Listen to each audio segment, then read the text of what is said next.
Testing, testing, 1, 2, 3. Testing, testing. We shall be beginning shortly.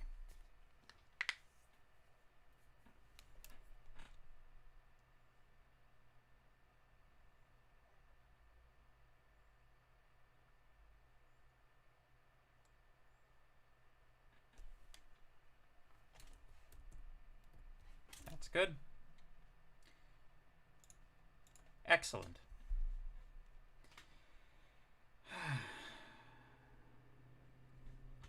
Good morning, Fancy Meat Computers. I hope everybody's been having a good day so far. Glad to see everybody found the link, or at least 12 people found the link. We should probably give the rest of the class maybe a minute or two to show up. But I kind of have a feeling that after people figured out that they could watch these asynchronously, probably we're not going to get a huge number of people here. I'd love to see our viewership numbers, like, hold at 15. If it gets less than that, it just starts getting depressing. Anyway. Hello and welcome. I've got an exciting topic for us today. We're going to be talking about version control. Seeing as you guys are going to have to use this stuff to submit your work for evaluation, all of your work for evaluation this term, it would be a good idea, I think, just to get it out of the way up front, don't you think? I think so. So, before I get a bunch of questions, like, how exactly and specifically do I submit my assignment using version control, let me reassure you that all of the instructions pertaining to how to submit all of your labs and all of your assignments will be contained in the lab and assignment documents themselves. So all of the instructions that you will need, you will be provided. You don't have to worry about writing stuff down now about that. That's not the purpose of this lecture. The purpose of this lecture is to give you guys a good introduction, overview, and maybe some practical experience watching someone use version control systems. So, I see I have a question. What are the timings for the labs? So that's a good question. If we take a look at the course syllabus, I was discussing this last week, or last week. It would be last week, but I was discussing this last class. So the timings for all of the labs are given in the course syllabus in section 3.1. We have the dates upon which each lab is intended to be performed, and the date that each lab deliverable package is due. So our first lab will be performed on June 28th, and is due July 5th at 10:30 a.m. Eastern Standard Time. The lab sessions themselves start at 12:30 and run till 2:30 each day that we have lecture. So that's how that works. Yeah, the labs aren't too bad in this course. I say that being a person who knows very well how to do all of the stuff that's in the labs, so far at least. So, you know, perhaps take that with a grain of salt. But yeah, hopefully that answers your question. From last year's 1MD3. Ha! Yes! Last year's. Oh my goodness. Was that the in-person 1MD3 version? That would be crazy. So anyway,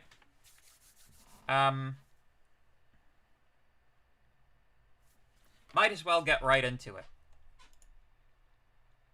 So we're going to talk today about a version control. So,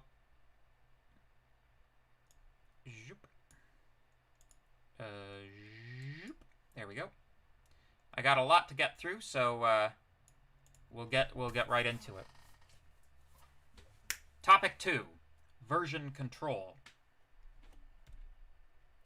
We will go through the challenges facing us when we take on large projects, Yeah, it's 12:30 to 2:30. Yep. You downloaded Ubuntu 18.04 for Windows. Is that good? Yes. So it's not an application; it's an operating system. I know that I know it seems pedantic, but you need to understand the difference between an application and an operating system. Ubuntu is an operating system, not an application. But yes, if you have Ubuntu is good for bash prompts. I assume you're accessing that through the Windows subsystem for Linux.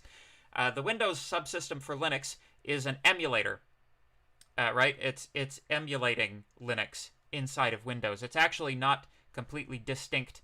It's not so distinct from a virtual machine. It is actually a virtual machine. It's just got a fancy name. So yeah, that should do. Hopefully everybody's been having a decent time getting something working with respect to Linux. If you're having any difficulties with that, please put your questions up on Piazza, and we would be happy to help you out. So, large projects are challenging. We will introduce version control. Specifically, we're going to be talking about Git. We're going to talk about how repositories are networked. And we will talk about managing and merging branches. So, oh my goodness, I hate when I hit end instead of page down. In real life, code changes a lot over the lifespan of a project. Do we remove code or comment it out until management changes their mind? These are the deep questions. If managing your own code is a royal pain in the keister, imagine a project with hundreds of developers working on it. So, if you've ever attempted a large project, particularly, you'll find this out if you ever if you'd ever do a project that has a commercial release. It's a pain in the butt. Just a huge pain in the butt keeping track of like what version you're on and, you know, which features are up to what date and making sure that this version of your software works with that version of this other software that your software uses. It's a huge pain. And this is multiplied by the number of people who are working on a project. We need a system. So, when you're coding as a team, which is something you probably haven't done yet, one approach might be to have different developers work on separate areas of the code, aka divide and conquer. We in software engineering are huge proponents of divide and conquer as a strategy for handling most things. If it was good enough for the Carthaginians who took Rome, then it should be good enough for us.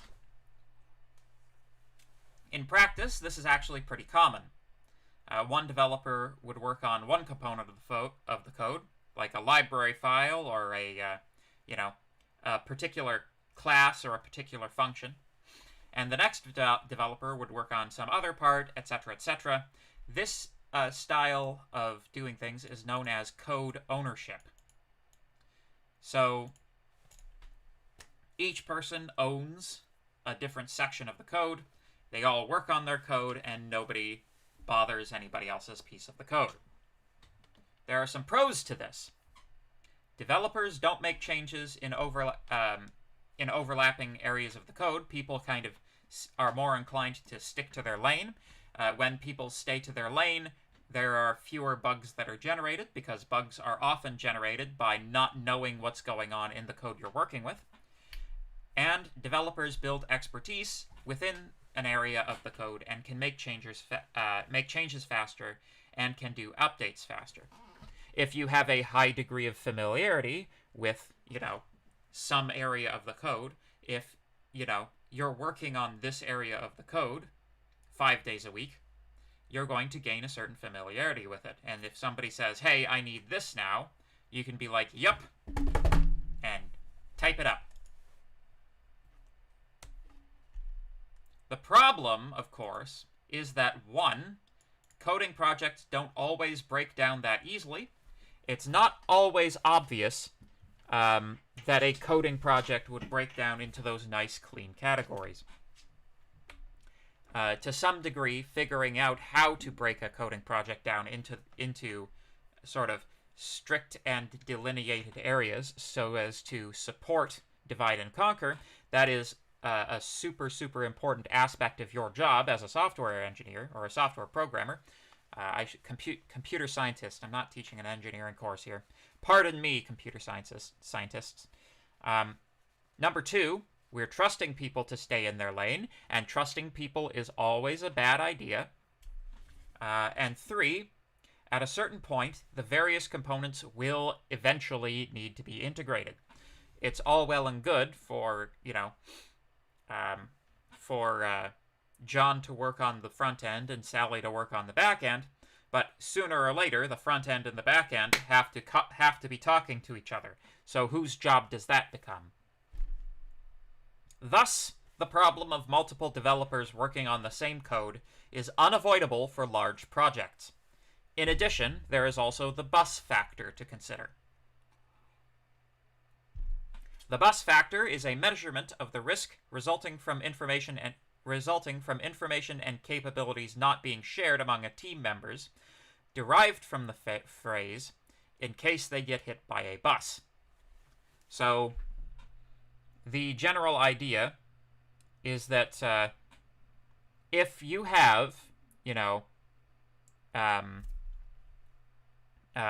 Gordon, if Gordon is working on, this very important integral part of the software project, and nobody else knows how it works or what it does, because Gordon is the only person who ever touches it.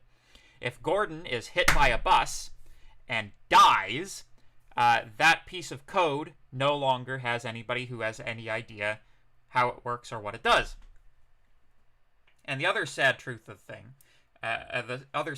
about things is that when people are not being watched, they get lazy.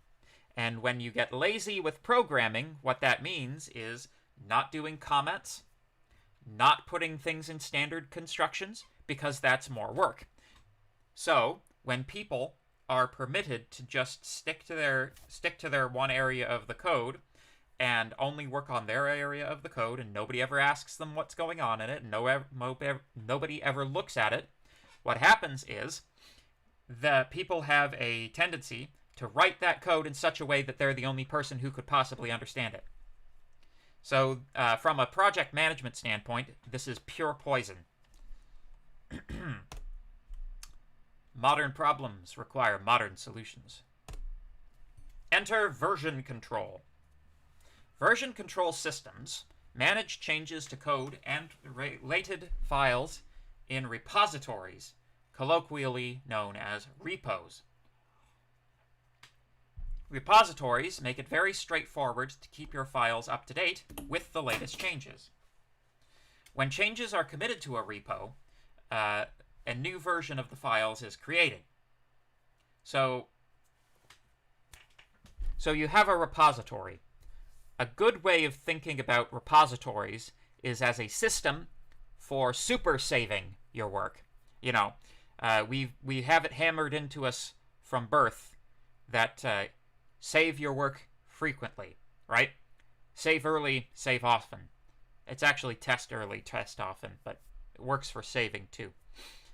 Nobody wants to have played the new Subnautica game for 3 hours only to have the game crash and lose all of those 3 hours of playing that game because it doesn't have any frigging autosave. I'm not speaking from personal experience or anything. So a repository in structure. The sort of basic unit of repository interaction is called the commit. When you commit your files, which are in the repository, you are performing a super save over the directory structure. So it's like saving everything that's in the everything that's in the directory that's under version control. right? And the version control system takes a snapshot of the state of the stuff in those directories, and the purpose of that is that you can roll back your if you've made a bunch of mistakes, if you made a bunch of modifications to the code that just didn't work at all, that you can recover the older or previous versions of your software from the version control system. That's sort of your purpose. There's also a purpose with collaboration. It turns out that that in software development, it's useful to take a version of the software project, split it off, do some separate development on it, and then merge it back together with the main line of development once the feature works. The problem with making features is that often, as you're making them, the file or the software product itself becomes unstable until you've worked out all the bugs or have implemented the thing correctly or completely. So you don't want to have your main version of your software product constantly down because people are making modifications to it. So these are some of the things that version control allows us to do. Developers can access older or alternative versions of the files, so detrimental changes can be reversed. Repos are important in the open source community, as they can be used to manage crowdsourced coding projects. So in open source, you have to worry about people from all across the world contributing things to you. Without a good system of managing those changes, you got nothing. It is more likely, people are more likely to harm your code than to improve it when they suggest a change. And so, you need a way to be able to undo these changes that people send, or people contribute. So, version control system usage. This is popularity of version control systems as measured by the number of questions asked on Stack Overflow per year. Back in the heady days of 2008, during the year of the financial crash, SVN was the most popular version control system. However, subsequently to that, you can see that Git has outpaced pretty much every other version control system on the market, and that's because it's better. Generally speaking, if a software package is popular, you can assume it's because it's better, or it has better features, or integrates more features, especially if it's been around for a while. If a software package was just released 3 months ago, it might not have attained popularity yet, despite being a superior product. But if things have been around for as long as these things have, and you see this gradual, just crushing of all of the other version control systems by Git, you can assume it's because people like it. So yeah, we're going to be learning Git in this class. Git is good enough. Okay, so in the same way that there's for databases, SQL is like the language, and you have a bunch of front ends, right? Everybody's got their own database front end. Things are kind of similar with Git. Git you can think of as being an underlying package of programs that control how things work, and you'll have various interfaces for it, normally bundled with remote repository hosting. Sometimes they charge money for it, but often they won't. Most particularly, we'll be using GitHub. So, Git. Let's talk about Git. Git was created in 2005 by Linus Torvalds. That's right, He's the Linux guy.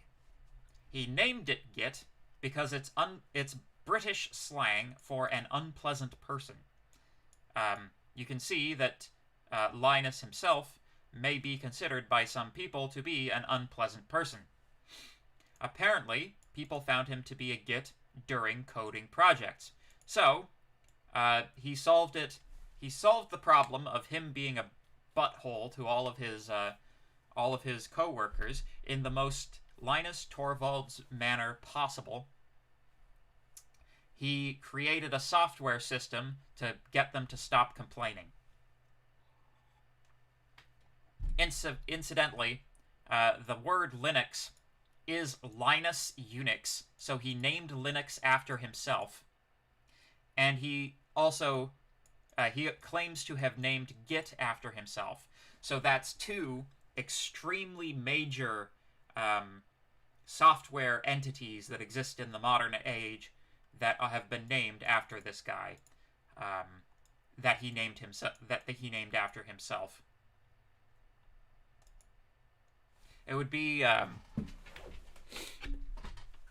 like if I had in the 90s made an operating system and called it Nix. That would be funny.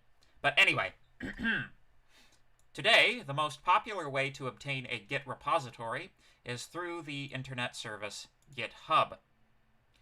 Previously, you had to pay a subscription for private repositories, but since being bought out by Microsoft, private repos are free, with some probable limitations like the number of collaborators that you can have. Are you guys still alive in the chat? You guys listening? Give me a thumbs up if you're still alive. So, there's an important distinction that we have to draw here between networked and remote Git repositories and local Git repositories. It is certainly possible for you to set up on your own local system, so long as you're using something that has Git installed, like a Linux distro. So long as you have something with a command line that you can access Git with, you can create local repositories that are not managed by internet. Like, they're not interactable on the internet unless you've set your computer up as a server, which I wouldn't recommend because that's the kind of stuff that you'll be talking about in 1XC3. That Linus guy seems pretty rude. I know, right? I mean, to some degree, I'm kind of cherry-picking here. I'm playing him up a little bit. There's like, if you Google this guy's if you go Google this guy, do a Google image search, you'll get, a large number of images of him where he's not flipping everybody the bird, but there's that one picture where he's at a conference flipping people the bird, and so that's the one that I have to use in my slides. Yeah. It's sort of the myth of the software developer that you're allowed to be rude if you're brilliant enough. But I would caution against that. It's far less the case in practice than you may think. Not all of us can be Linus Torvalds.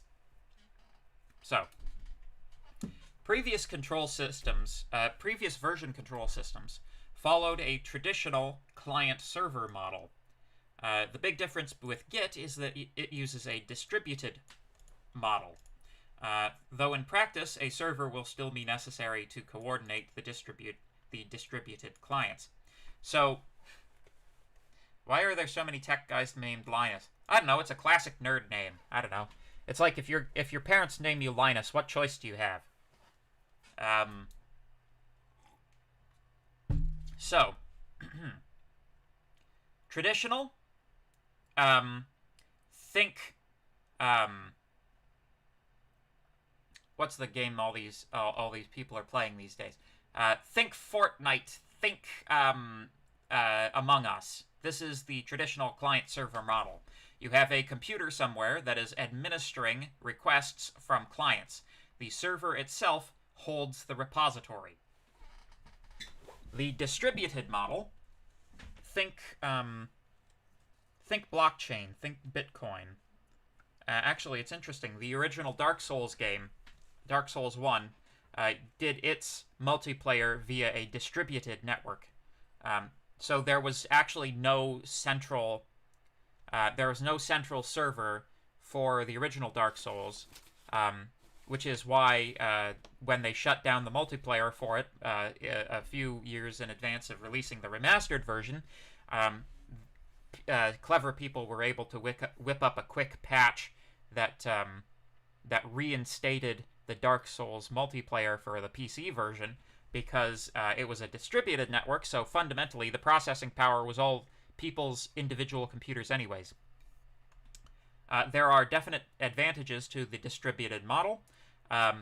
Multiple redundancy in the repos, for one thing. If one computer goes down or crashes or is inaccessible, everybody else who's got connectivity to the repo still has the,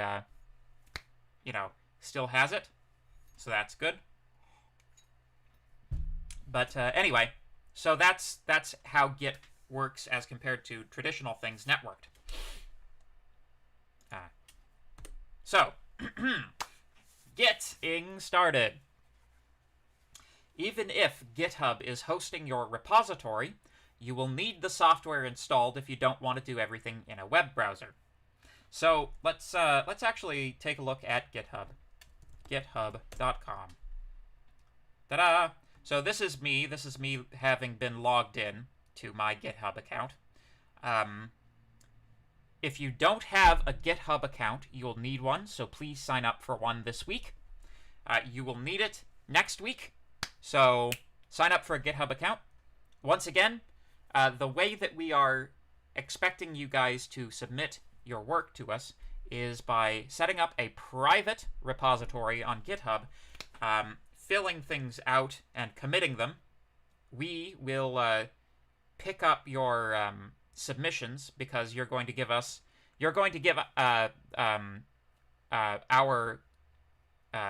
users, sorry, I'm flubbing it. So when you make a private repository, it's possible to designate collaborators, right? You can go into the settings, manage access. Would have to enter my password. Don't look at my password, everybody.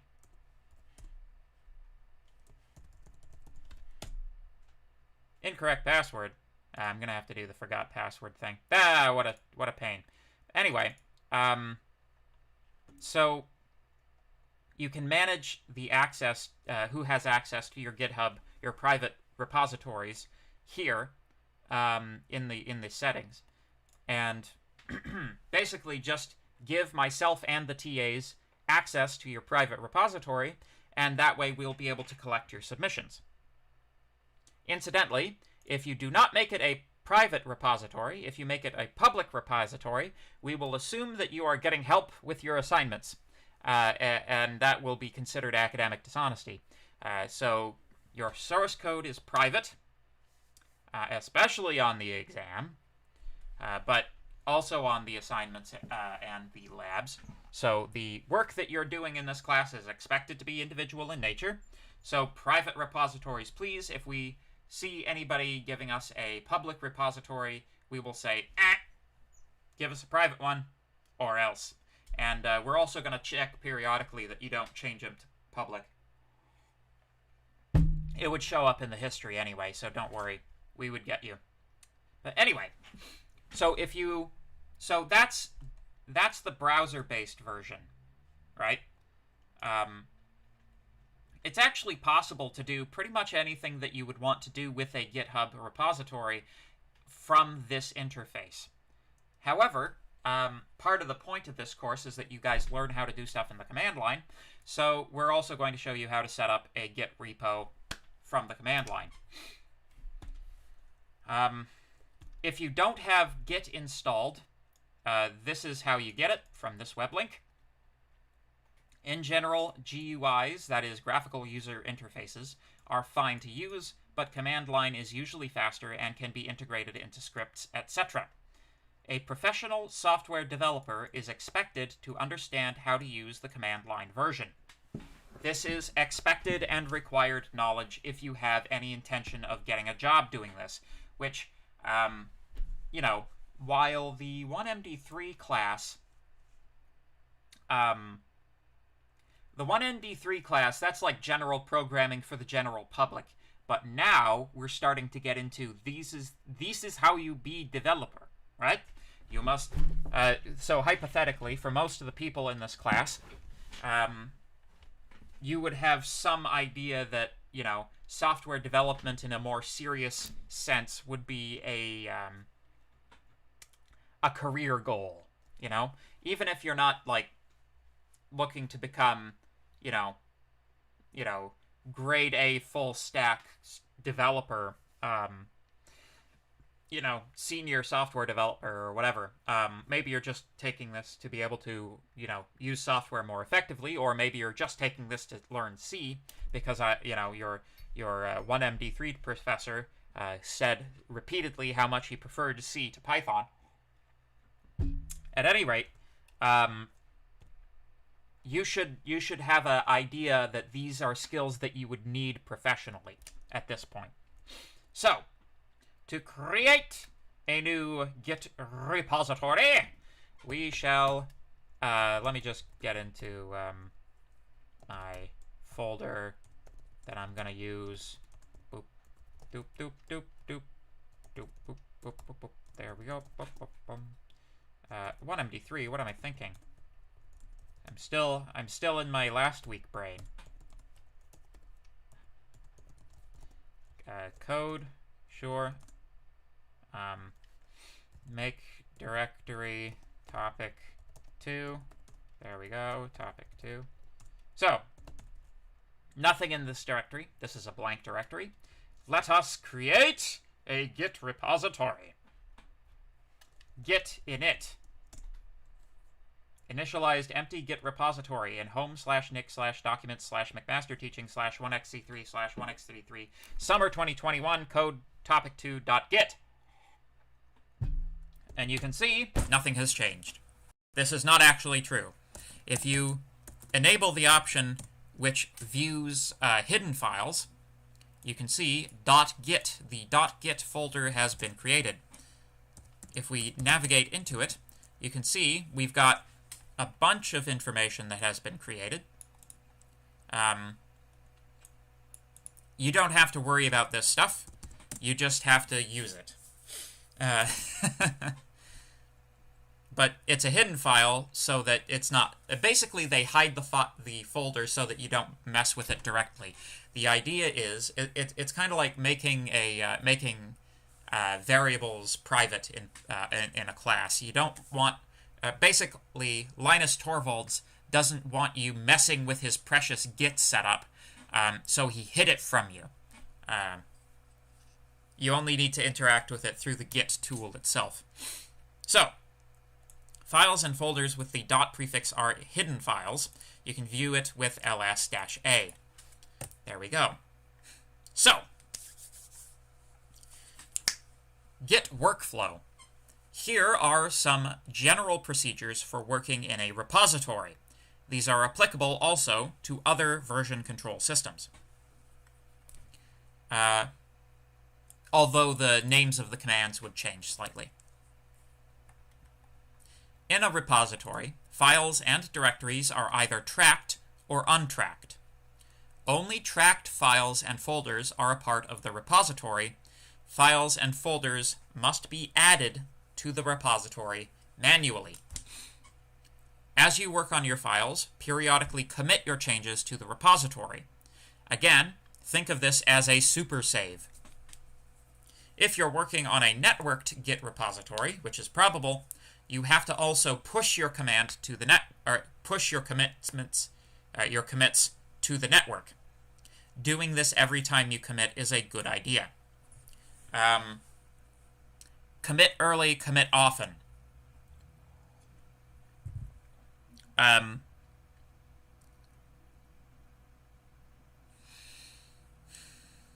For a seasoned software developer, it wouldn't be uncommon for a seasoned software developer to make commits every hour or two of working on a project. Maybe even every 10 minutes. If you can actually, one of the interesting things that you can do, because Git is a command line tool, you can actually write a script so that when you compile your code, you also automatically commit and push that code. Generally speaking, the more commits you have, the better off you are. All right? So, and you can even write a script such that it automatically generates your commit messages. We'll get into shell scripting a little bit later on. So yeah, let's try this stuff out. So we have this topic 2 is a Git repository. Let's add a directory. Let's create a directory, foo. Change directory to foo.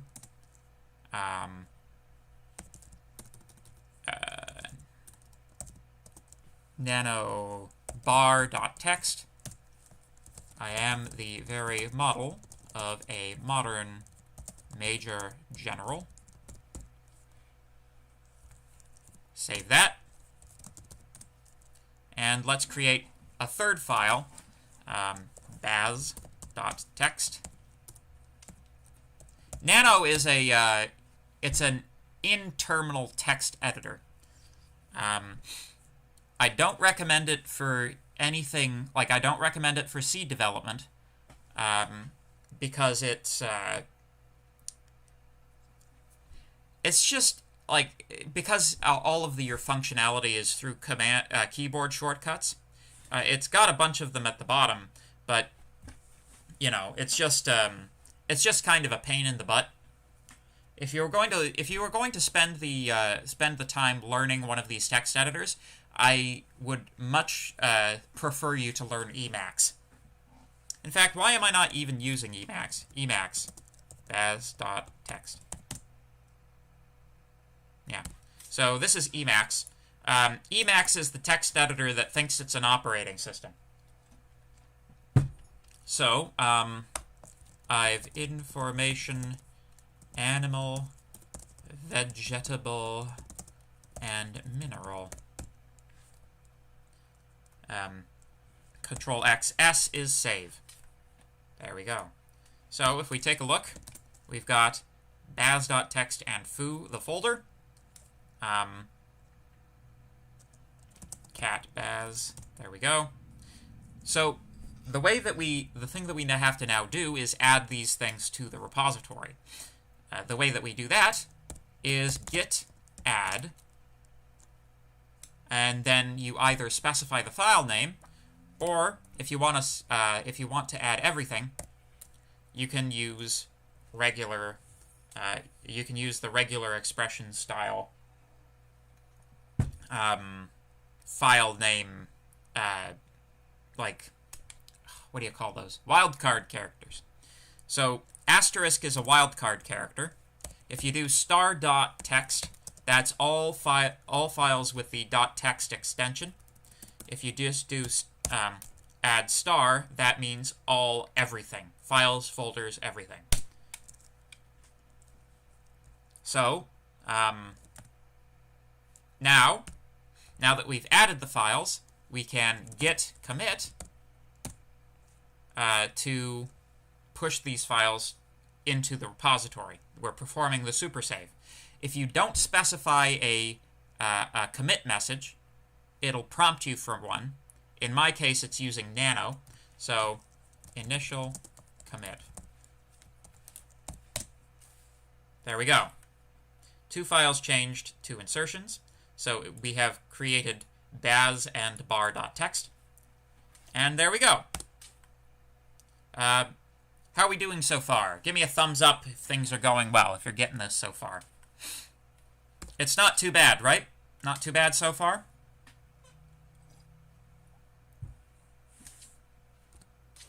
Any questions?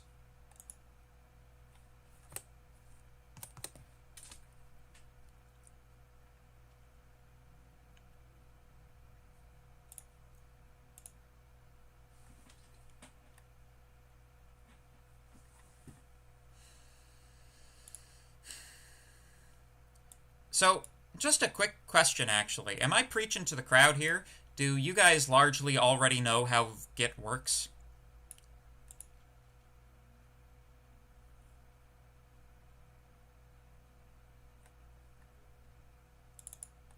Yes. So, how do you exit nano? Control X. So in nano, all of these caret characters, that means control. So if you want get help, it's Control G, and there's your help.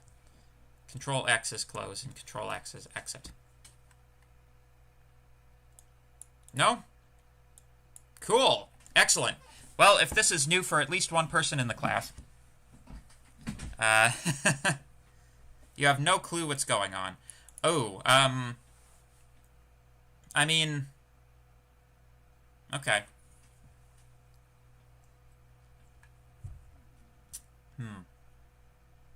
All right, so hopefully this is being helpful. All right, good, excellent. So the thing about stuff like Git and a lot of this Linuxy stuff is, sometimes people who take computer science classes can be relied upon to have, like, been using this kind of stuff since elementary school, and, like, for someone who already knows Git, you know, this is, like, the very basics. But, anyway, so, we're not talking, incidentally, if you have a bash prompt available to you while this lecture is going on, or even afterwards, I would recommend following along in your own bash prompt with the commands that I'm entering. You can even start and stop the video and go through the thing as I'm doing it. Is Vim similar to Nano? Is that also a text editor? Yes, Vim and VI. So Vim. Oh, I don't actually have VI here or Vim for some reason.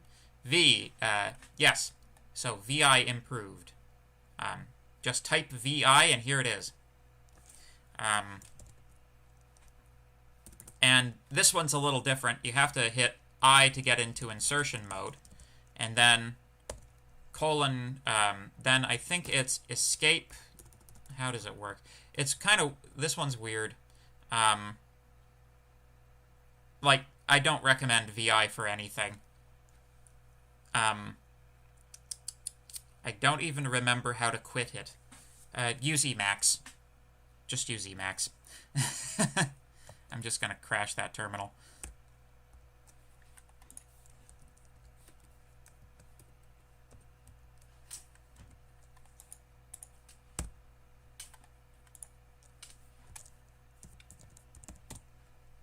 Not preferences.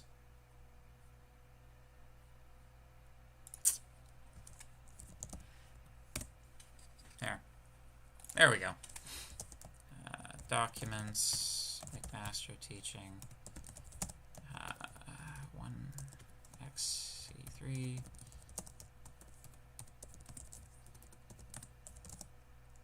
Code, / topic, 2. There we go.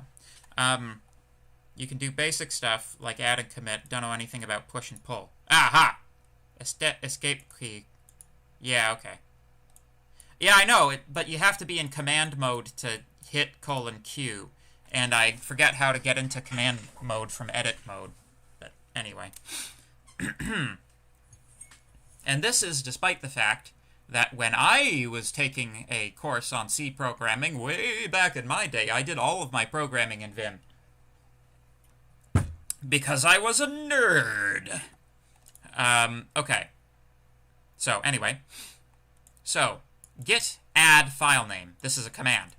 This tells Git to track the specified files and folders. If you don't add it to the repository, Git won't track it. So that's a thing to keep in mind with Git repos. And there's a reason for this. When you're working on a file, or when you're working on a software project, a lot of the files that are generated are intermediate files that are produced by the compiler that aren't necessary and shouldn't be saved.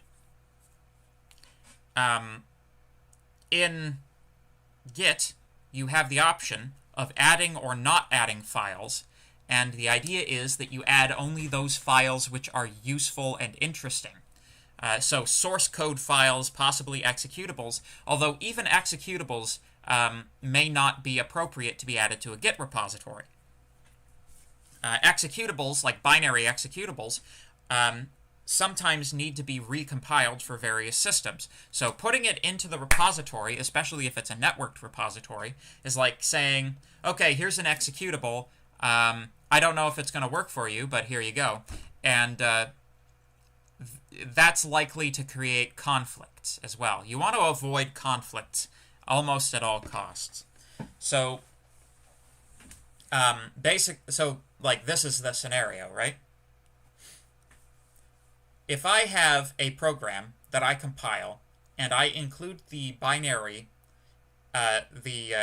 produced executable file inside of this repository, and somebody else grabs that repository, they then can't run my executable, so they recompile. Their new executable is different from my executable.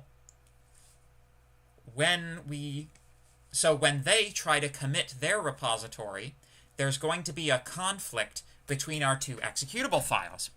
And conflicts between executable files are inherently unresolvable, so you have to pick their version or yours, so it's easier to just not include the executable file at all. If somebody's working with code in a Git repository, assume they can compile your code.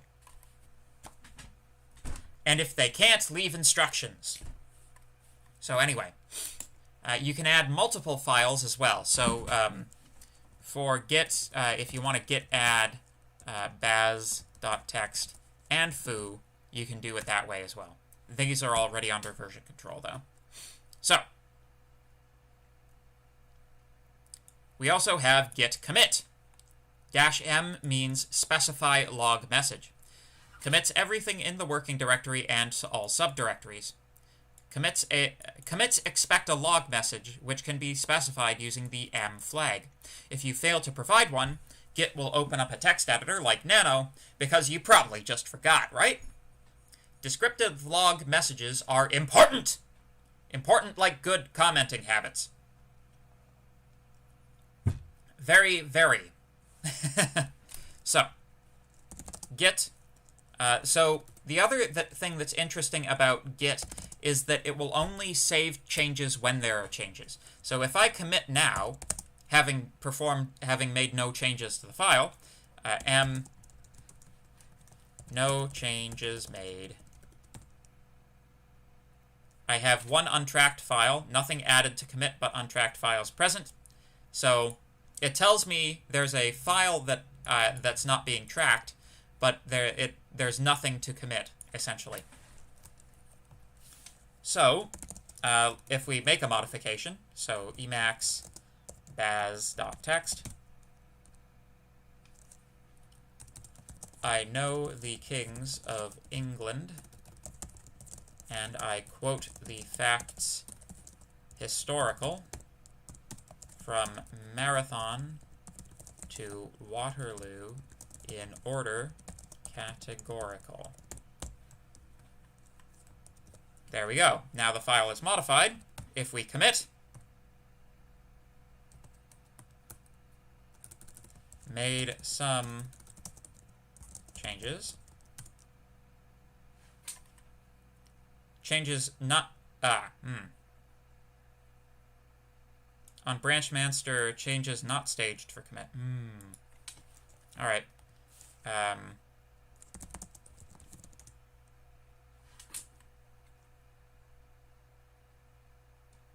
Yes. Git commit baz.txt. Yeah, there we go. Sometimes you have to specify the file name. Yeah. So, and this is without the commit message, so made some changes. There we go. 1 file changed, 3 insertions.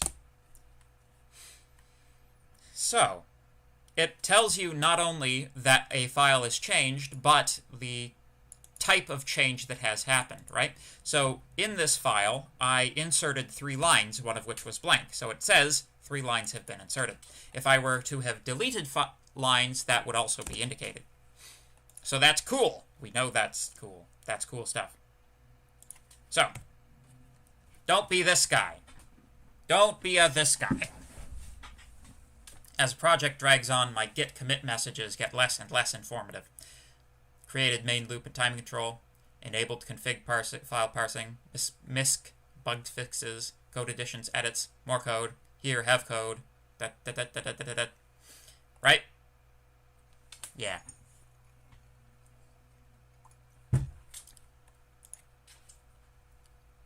Don't be that guy. So, let's continue. Git's status displays which files are and are not being tracked, which files have been changed since the last commit, and the current working branch. We'll be talking about branches a little later on. I'm going to use the word branch a lot, but just don't worry about it. So, actually, I called it up here. So, when I call git status, we have on branch master, we have the changes that are indicated, we have the untracked files. If I were to, touch something else .text, touch creates a file. I think I did that last time. If I do git status, it becomes in the list of untracked files. If I git add something else and check the status, not stats, status, there we go, then you can see new file is queued for addition. So when you add, that does not commit. It queues the change for commit. You have to actually commit to make the change in the repository itself. This is making sense to you guys, I hope. Yeah? Git log. This displays the date, time, and author of commits on the current branch. It also displays commit ID numbers and your lovely log messages. So, git log. You can see with this particular repository, I have made 2 commits. This is me. This is the date and time at which the commits were made, and the log messages. These numbers are important.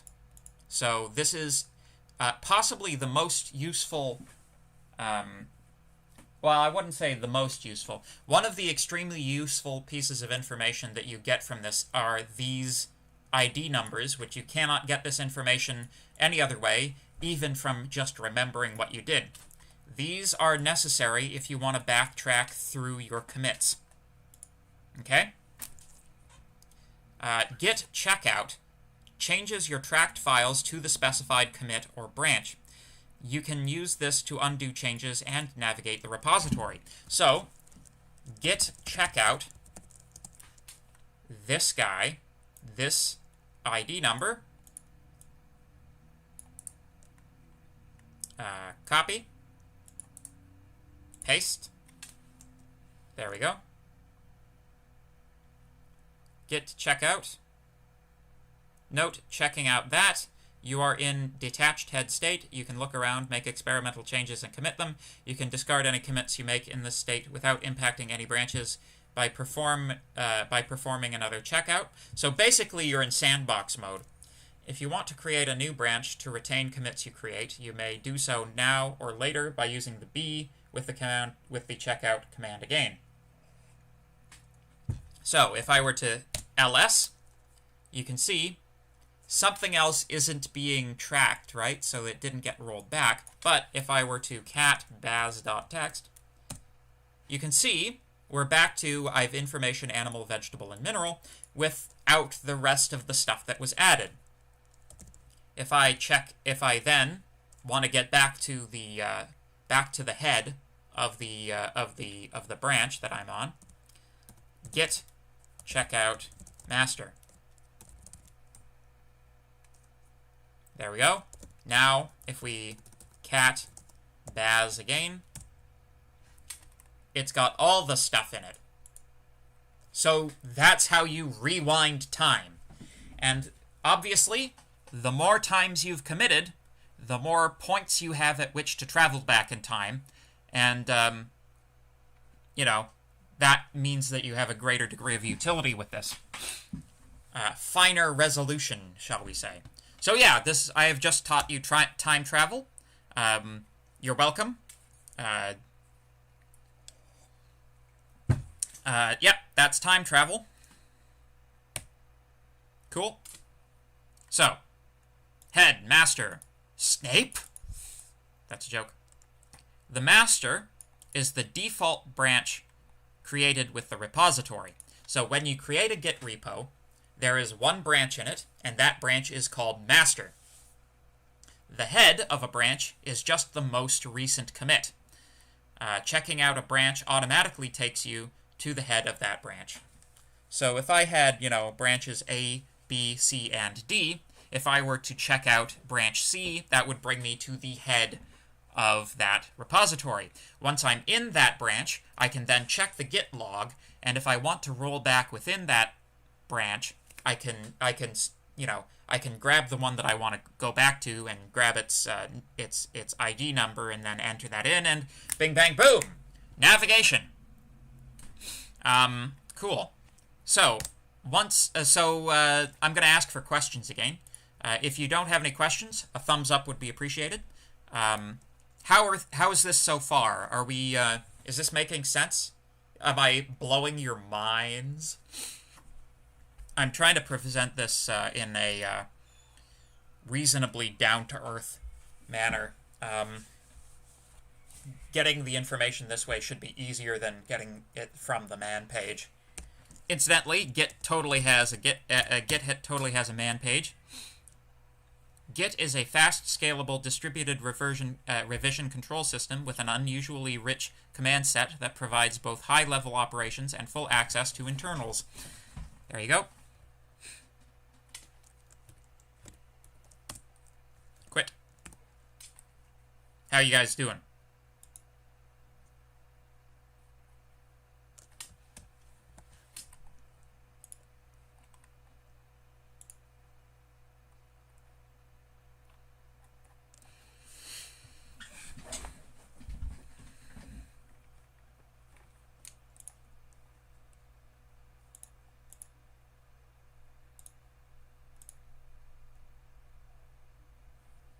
I haven't had my video bugger up yet today. That's a good thing. Yeah.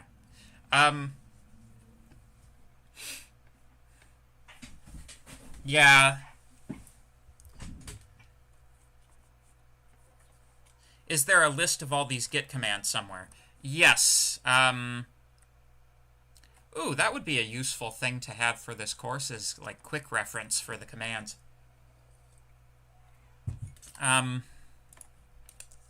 So git command quick reference.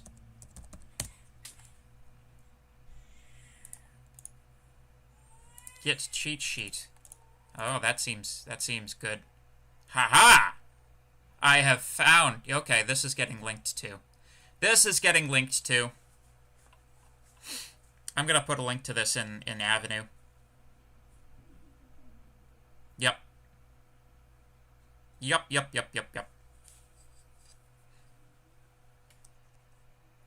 Yeah. Let me just put this in the... let me put this link in the chat because it's super useful.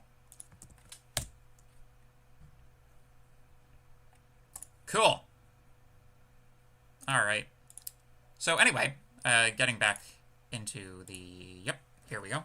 So, collaboration. So what's the point of this again? All of the foregoing repository management stuff is great and all, but it's likely an overkill for many tasks. So, let's face it, for most of the projects that you've worked on so far, this stuff is overkill, right?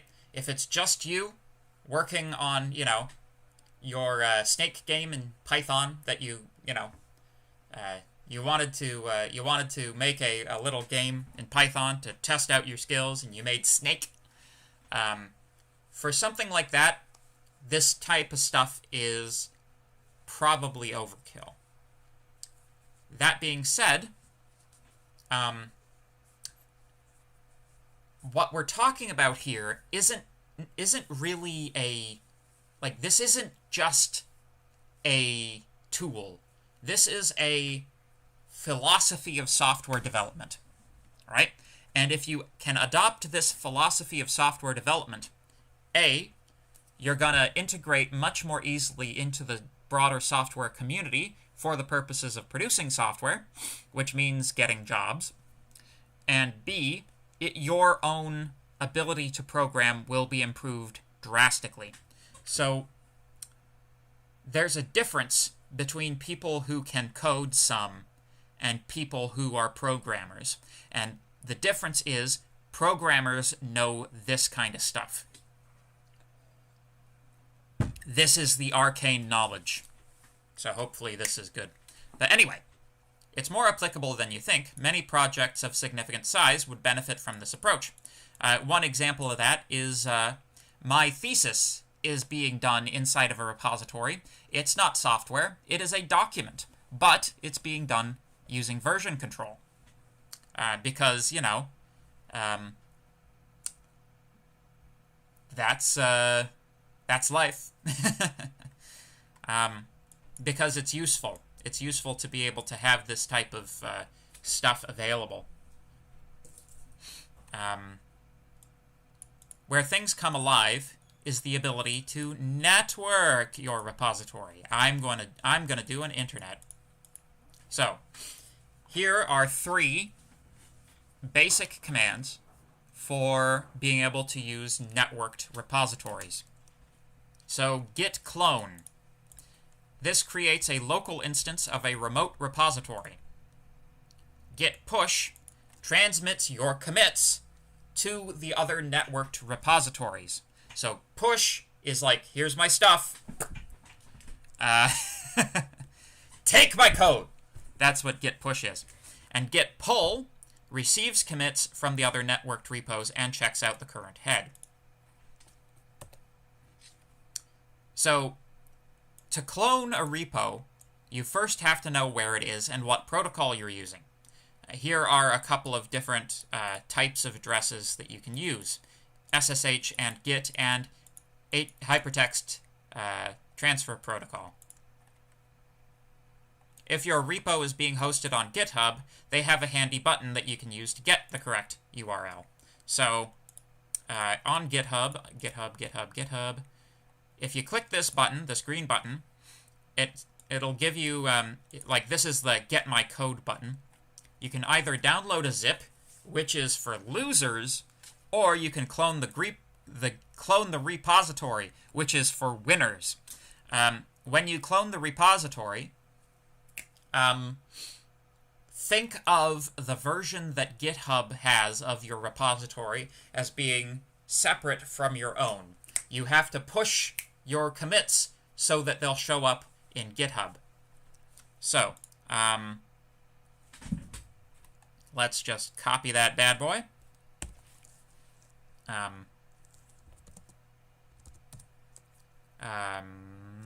Make directory, GitHub, git clone, paste, username. What's my username? Enmore 7 password. I had this problem earlier. Yeah, I need to reset my password. But anyway, so when you clone a repository that's remote, it'll ask you for your login credentials. Once you have correctly provided your login credentials, it will take anything that exists inside of this remote repository, copy it to your computer, and then you can interact with it using all of the commands that we've just specified. Again, it's very, very, very important to push your changes when you make them and pull when you begin working on stuff.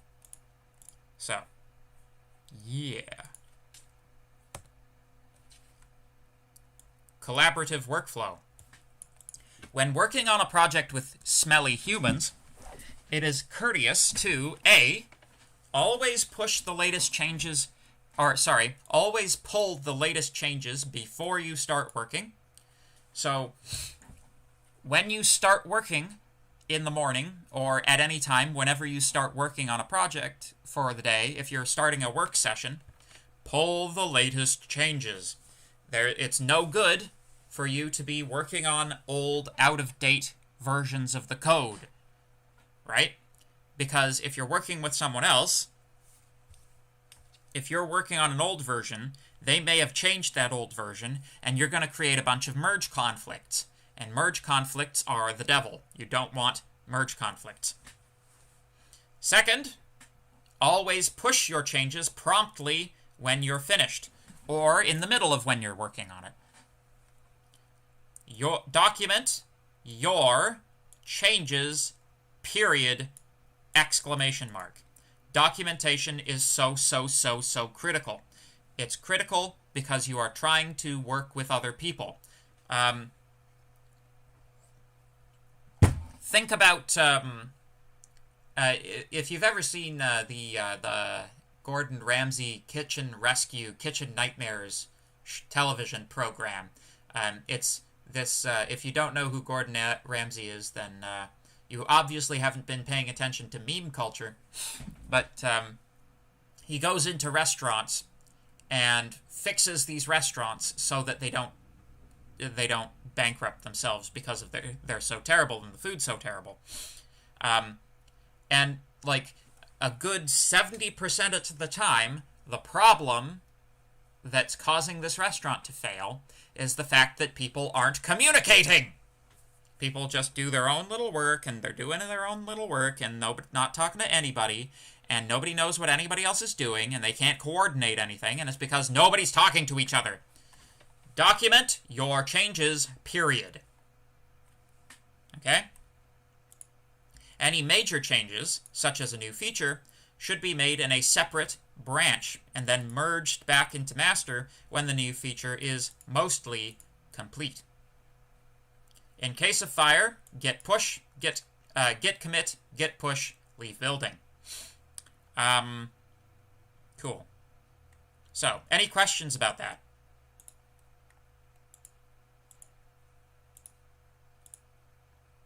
We're going to talk about branches next, but not until you guys have had an opportunity to ask some questions.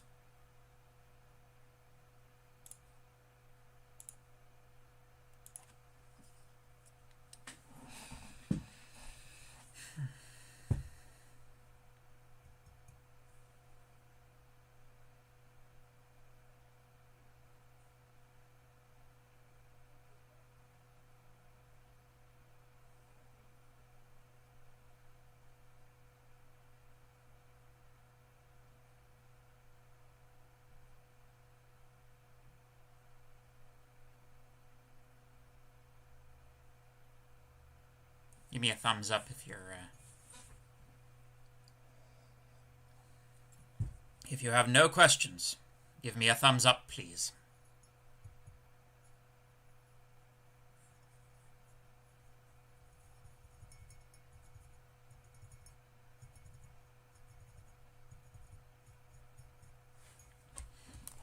So,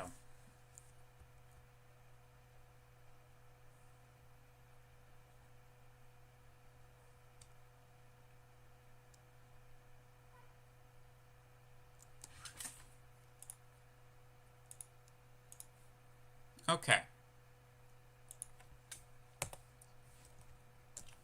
Excellent. So, let me get out on a limb here. Important point. Will you have collaborative work?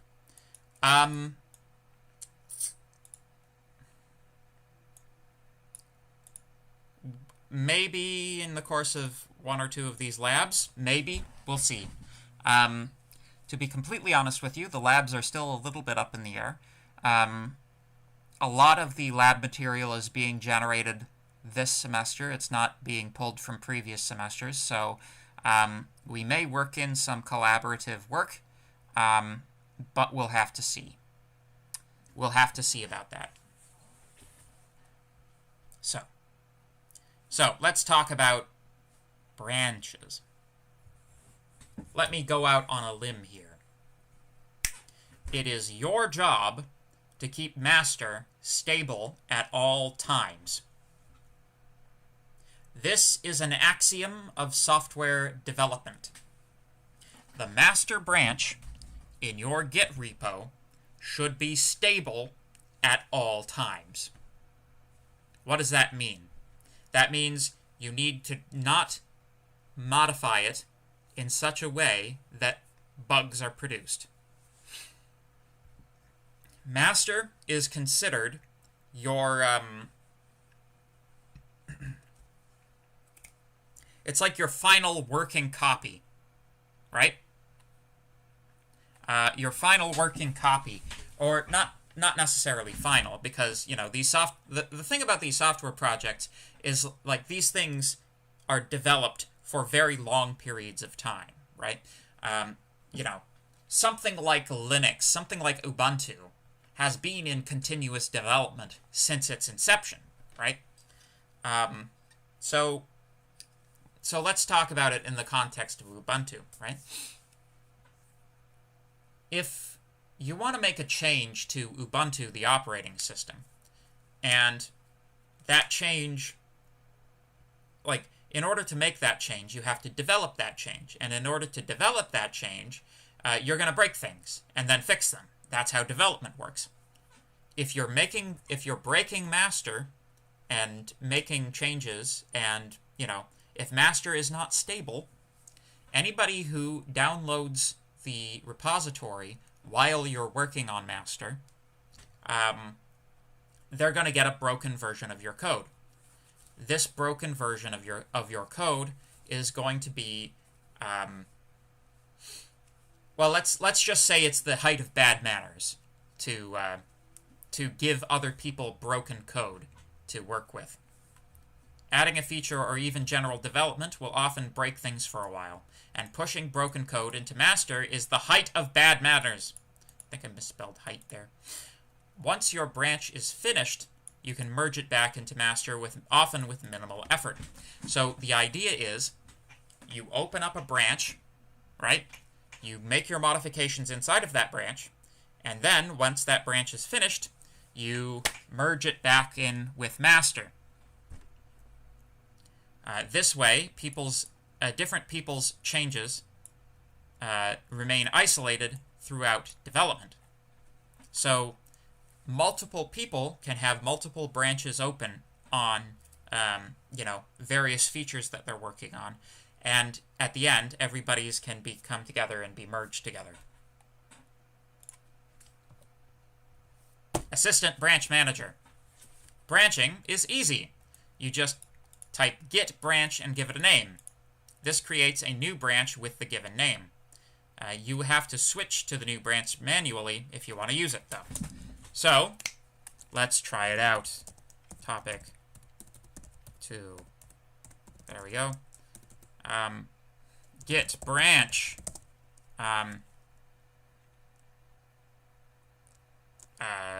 Dev. Sure. So, git status. Yes, there's actually a commit in here. So, git commit. Yeah. Well, we'll lose it. So, to change to the branch that we just created, git checkout, and then enter the name of the branch. Switched to branch dev. So now, with this branch, we have a copy of master that we can safely make changes on without affecting master. So, for example, maybe we want to go into go into Emacs foo/baz.text.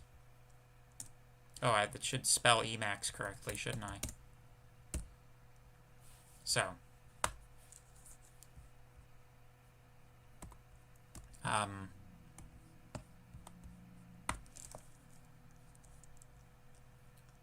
oh, who knows?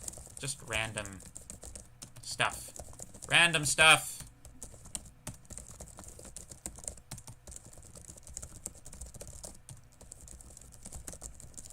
Gobbledygook.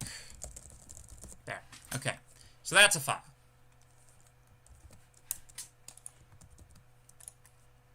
Cool. Cat bar. Oh, did I modify Baz there? What was I modifying? Yeah. Foo/Baz. Oh, I created one. Ah, that's why it was blank. Alright. We'll add it. Git add baz.text. Let's say git remove bar.text. I'm just making some changes. Oh. Is it rm bar.text? Yes. Maybe?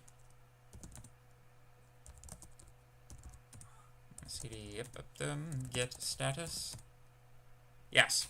So rm, which stands for remove, that's how you remove stuff using git. So we have deleted this guy, we have a new file there, and the new file something else, which has not been added. Might as well add it. Git add something else. And let's do a modification as well. So Emacs baz.text.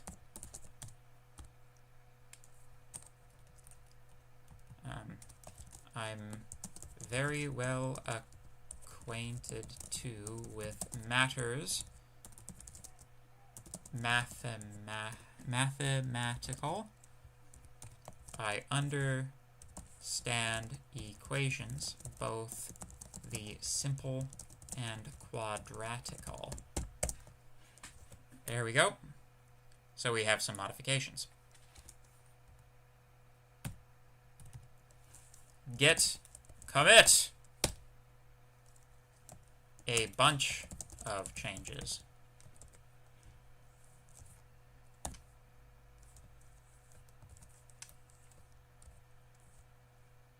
Oop.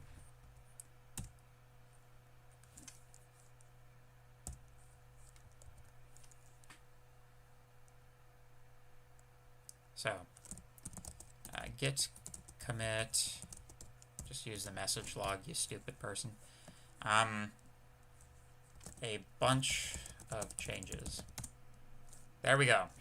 So, 3 files changed, 10 insertions, 1 deletion. There we go. Ta-da! So there we go. So you can also use git switch as opposed to checkout. So if we wanted to go back to master, oh, it's not. Should be okay. That's an error in the slides then. Use commit to change, or use checkout to change branches. That should say checkout. Similar effect to changing your working directory in the file system. Git log all displays commits from all branches, not just the active branch. So git log all. So you can see this branch, this commit was the head of dev. This commit was made to master, and this commit was also made to master. So, yeah. Cool. And you can even get a visualization. Git log all graph. So, if we go back to master, git status, are we on master? On branch dev. Git checkout master. Switched to master. Git status. Yes. Stage, baz.txt has modifications which have not been committed. Also, yes. So, git commit.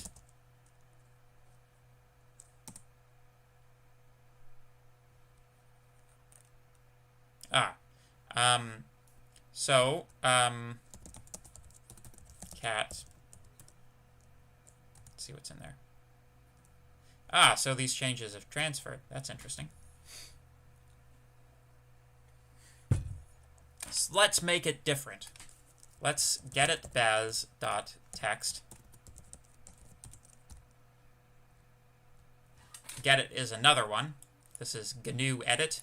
It's kind of like Notepad. About binomial theorem. I'm teeming with a lot of news. With many cheerful facts about the square of the hypotenuse. I probably spelt that wrong, but anyway. So, there we go. And git commit changed stuff.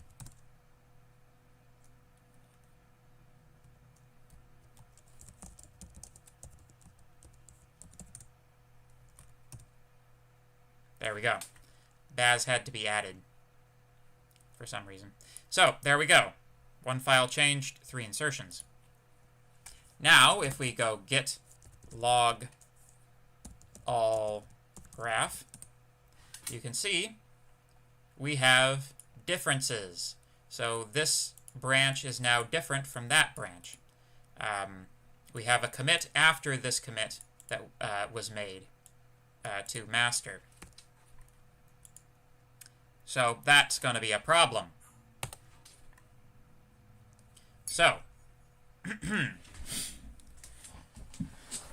just while we're on the subject of branches, however, you may notice on GitHub, one of your popularity indicators is the number of forks your repository has. A fork is a branch operation over an entire repository. Forking is often used to start a new project from an existing one. So the idea is, if you have a project and you're like, you know what, I like that project. I would like to use that project as a basis for, my own project, but I do not wish to modify theirs. I want to have my own. You're in a fork situation. One famous instance of this, LibreOffice, was forked from OpenOffice in 2010 because some of the OpenOffice community members didn't like how Oracle did its licensing for previous open source projects. So OpenOffice was owned by Oracle. Essentially, a fragment of the community was like, your licensing sucks, bro. And then they forked OpenOffice, took the source code, started their own project with that code as a basis called LibreOffice, and today, LibreOffice is so far superior to OpenOffice that it's not even, there's no comparison between LibreOffice and OpenOffice. It's actually amazing how much better LibreOffice is. And the reason is that I believe the OpenOffice the licensing on OpenOffice allowed people to get at the source code, but disallowed anybody from making contributions to it. So basically, unless Oracle was paying people to keep it up to date and to invest time and energy in it, there was no time or energy that was going to be invested in it. And at this point in the year 2021, it shows. So there's no command for forking with Git, but many Git GUI tools have one built in, like GitHub.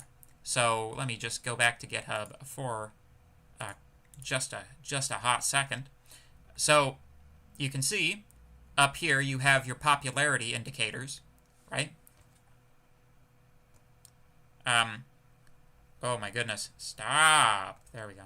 So you have watches, so people can watch your repository to see, how often you're making changes to it. They can star your repository if they want to save it for later, and they can fork your repository if they want to take your code and make something else with it. But yeah. So you can see you've got all kinds of branches. Or in GitHub, you can view all of the branches. There's a way of tracking issues in GitHub. You can make pull requests. That is to say, when somebody wants to pull your repository to work on it, they have to request it, and then you either allow or disallow. There's also actions, which allow you to do integrate profiling or debugging or testing tools into your GitHub, into your project, so that your stuff is automatically tested. There you have this organizational stuff worked in there, security policies, and of course analytics. So GitHub has a whole bunch of these very interesting tools, which it's highly recommended that you check out and try sometime. Check out, unintentional pun. Okay. Anyway. So yeah. So GitHub is interesting. It kind of it's intending to position itself as kind of fully formed and functional repository, but also with search and features, like it's a social social media platform. So that's one of the reasons people use GitHub, is because it's easy to find other projects that you might be interested in on it, because they have that type of functionality. So it's like the nerdiest social network in existence. That's one way of thinking about it, and actually of practical consequence as well. Merging. So let's talk about merging. We'll talk about merging. So, git merge merges the branch specified into the currently active branch. You can see which branch you're using by using git branch. Merging requires a commit message, and a git will prompt you with one for a text editor if it's missing. So we have these branches. The way that we take branches and combine them with each other to, integrate the feature that we've developed back into the thing so that we can have it in the thing, is that we git merge dev. Merge branch dev. All right. Merge made by the recursive strategy. So foo.bar has some stuff, foo.baz has some stuff. So normally, Git is pretty intelligent about the manner in which things are merged. So if we cat baz, now that it's been merged, you can see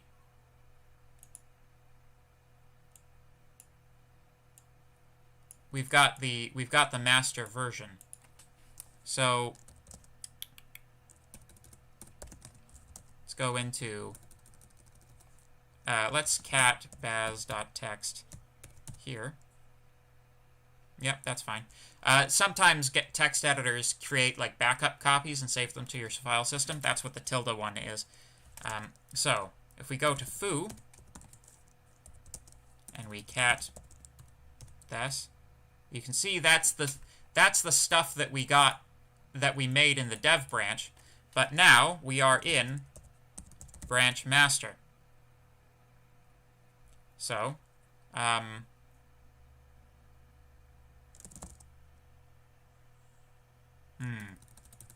did I perform this operation correctly?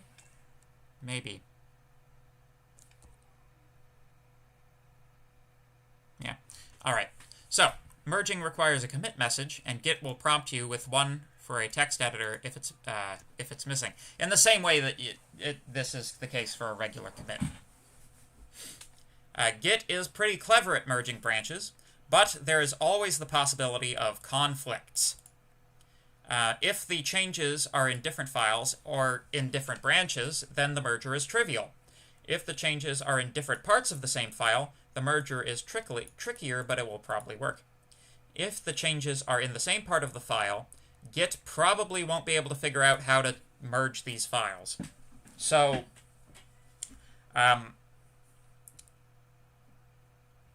mergers that don't work the way you wanted them to, that's another good reason to be able to roll back your repository. So,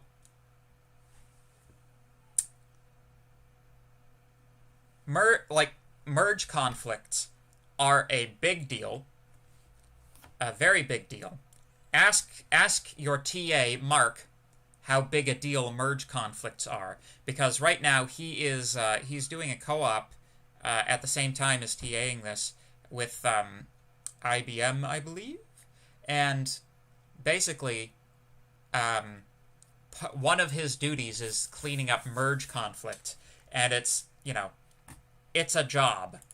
It's a job, and somebody's got to do it, and that means you give it to the co-op student. So, conflict in the workplace. A conflict happens when a branch merger can't be resolved automatically. Fixing conflicts is your job as the programmer. It's tedious, and nobody likes it. This is the general workflow.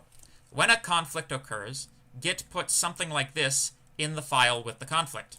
So it gives you the version that was in the head, and it gives you the version that was in the branch being merged, and it tells you the conflict. It is your job to go through the files and delete all of the stuff that was inserted and keep only the line that is correct. Or, if what's actually correct is, you take the first part of this line and the second part of that line, then you have to manually fix the conflict. Conflicts of interest. When this occurs, the easiest way to fix these conflicts is to open up the file in your favorite text editor, Emacs obviously, and manually make the changes. This requires you to read the conflicting lines and figure out what the solution should be. If the computer could have figured that out, it would have. These are ordinarily situations requiring human intelligence. You are going to have to read the lines, read the context in which the lines exist, and figure out which of those two things is correct, or what combination of those two things is correct. Once you have resolved the conflicts, or as you are resolving the conflicts, commit and push your changes so they are fixed for everyone and not just you. Fixing conflicts is a major pain, and many team workflows have conflict avoidance as a top priority. This is one of the reasons we use the divide and conquer strategy and code ownership. That said, they are inevitable, so you're going to need to figure out how to deal with them. Rolling back to a previous version, even if it's just a fact-finding mission, can be of critical importance.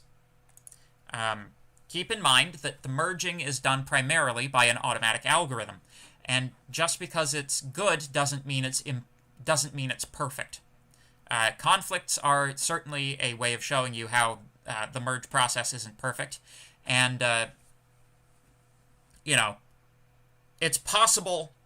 It's always possible with a merge that something was lost in translation. Merging can be a tricky business. So yeah, there's just one more thing. The last slide comic. And then we're done. Your computer crashed and you lost everything. My work's on GitHub, it's fine. You haven't committed anything in 3 months. That's right. That is something to be... that is a terrible situation. So, anyway. Are there any questions about this? Any questions whatsoever? If not, give me a thumbs up. But this is your opportunity to ask questions.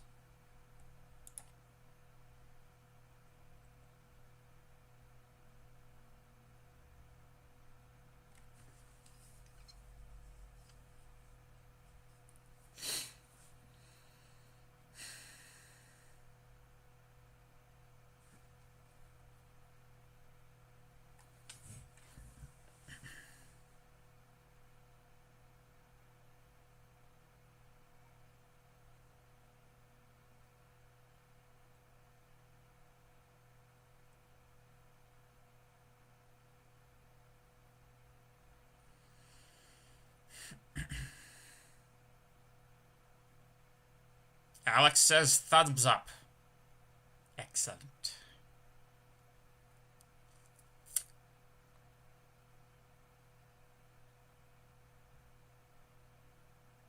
Alex is the only one who made it through to the end of the lecture.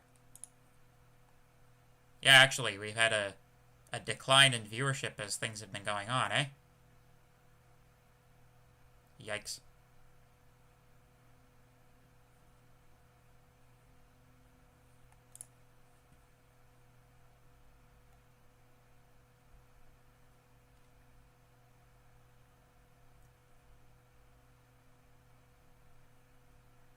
Can I re-explain what a conflict is? Yeah, absolutely. So, a conflict... a conflict occurs when... okay. So, let's say you have two branches. Say, master and dev, right? You modify a file in the branch. You're working on a file, right? Let's say a.c, right? You modify the same file in master, right? You commit both of... You make commits to this file while the branch is open in both master and in the branch, right? When you come to merge those two branches back together, when you merge the dev branch back into the master, if the modifications that have been made to the file cannot be resolved automatically, and normally the ones that can be resolved automatically are mostly line insertions and deletions. So let's say you're doing C code, and in dev you make one modification to an if statement, and in master you make a different modification to the same if statement, right? When you merge those together, Git doesn't know which version of that if statement is correct, because Git doesn't have a concept of correctness. Git is a computer algorithm, and therefore doesn't know anything. All it knows is patterns. So, instead of making a determination itself, what it says is, you know what, I'm going to flag this. I'm going to leave it for you to deal with because I'm just a computer. So what it does is it leaves this guy inside of your file, your merged file. You'll have one version of the if statement here, another version of the if statement there. It is your job as the programmer to decide which of these two is correct, which of these two you want to keep. Maybe you want to keep elements from both. But the only way you do that is it's a little bit like debugging. You have to read through the code. You have to understand what the code is doing. You have to understand where the code is going, what it's supposed to be calculating. It's a programming task. It's not just moving characters around. If it was just moving characters around, Git would have been able to do it. So hopefully that's an explanation for you.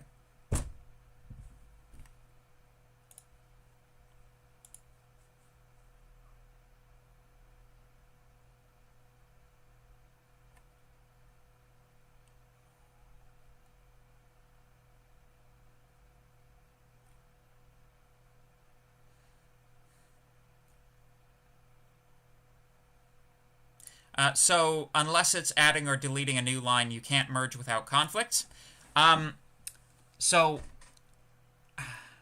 unfortunately, I don't have a sufficient degree of familiarity with the git merge algorithm to be able to make a definitive statement about that. But certainly, adding and deleting new lines, adding new lines and deleting lines, that's stuff that merge can handle.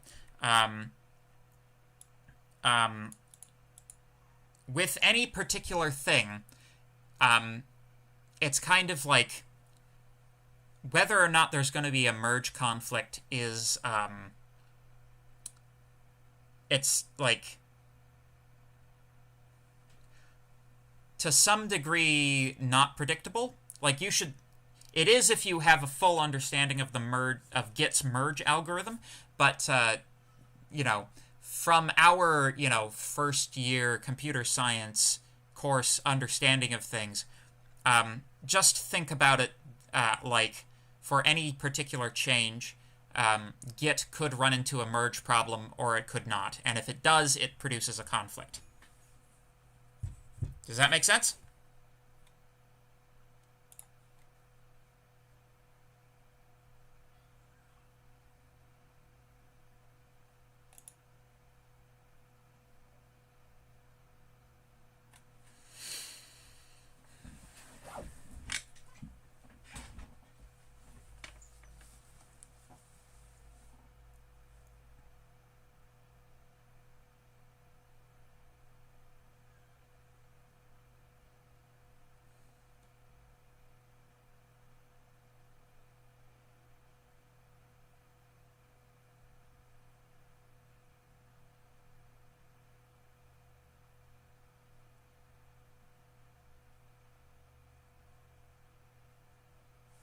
Awesome. Well, with that, I think I'm going to log off here. Thank you for paying attention. And we'll see you next week. Labs start next week. If you don't have Bash, get it before next week. I'm looking at you. See you, folks.